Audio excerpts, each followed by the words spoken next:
દિનની ઉજવવા માટે અહીં એકત્ર થયા છીએ. બાળકો માટે શિક્ષક માત્ર ભણાવનાર નહીં પરંતુ સાચા માર્ગદર્શક પણ છે. શિક્ષણ આપણને સાચા વિચારો સારા વિચારો આપે છે, સંસ્કાર શીખવે છે અને જીવનમાં સફળ થવા માટે પ્રેરણા આપે છે. દર વર્ષે 5મી સપ્ટેમ્બરે આપણે આ દિવસને શિક્ષક દિન તરીકે ઉજવીએ છીએ, કારણ કે એ દિવસે ભારતમાં મહાન શિક્ષણવિદ અને પૂર્વ રાષ્ટ્રપતિ ડૉક્ટર સર્વપલ્લી રાધાકૃષ્ણનો જન્મદિવસ આવે છે.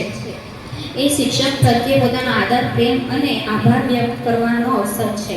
ગુરુ છે જ્ઞાનનો અમૂલ્ય ખજાનો, જેમણે જીવનમાં ઘડ્યું છે સ્વપ્ન સુહાનું. સંસ્કાર, શિક્ષા, સદ્ગુણો આપે, અંધકારમાં પ્રકાશનો દીવો બની જાય. આભાર ગુરુજી, તમારો અમૂલ્ય દાન, તમે છો જીવનના સાચા વિધાન. શિક્ષક દિનની શરૂઆત એક પ્રાર્થના દ્વારા કરીશું.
કરું છું અમારા શાળાના વિદ્યાર્થી પ્રથમને જે શિક્ષક દિન દિવસે પ્રિન્સિપલ બન્યા છે, જે શિક્ષણ પ્રત્યે પોતાના વિચાર વ્યક્ત કરશે.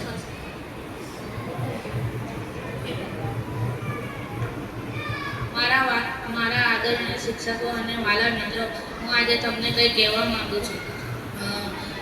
શિક્ષક દિન શ્રી ડૉક્ટર રાધાકૃષ્ણને જન્મ નિમિત્તે ઉજવવામાં આવે છે.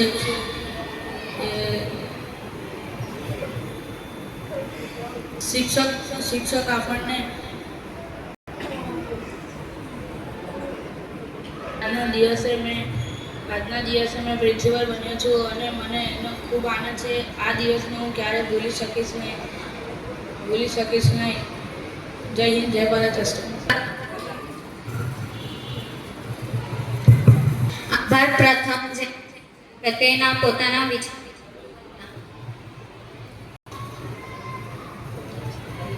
હવે હું આમંત્રિત કરું છું અમારી શાળાની વિદ્યાર્થીની લક્ષ્મીને, જે શિક્ષક પ્રત્યેના પોતાના વિચાર વ્યક્ત. નમસ્કાર, મારું નામ રાઠોડ લક્ષ્મી રાકેશ કુમાર છે. હું ધોરણ 8-9 અભ્યાસ કરું છું. હું આજે શિક્ષક દિવસના નિમિત્તે શિક્ષક બનીને આવી છું.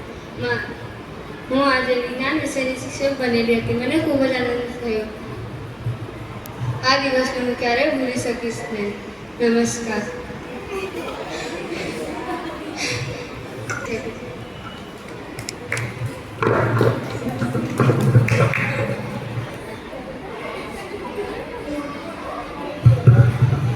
આભાર લક્ષ્મી, જેમણે શિક્ષક પ્રત્યેના પોતાના વિચાર વ્યક્ત કર્યા. હવે હું આમંત્રિત કરું છું અમારી શાળાની વિદ્યાર્થી કાજલને, જે આપણી શિક્ષક દિન વિશે માહિતી આપશે અને સમજાવશે કે શિક્ષક દિન કેમ ઉજવવામાં આવે છે.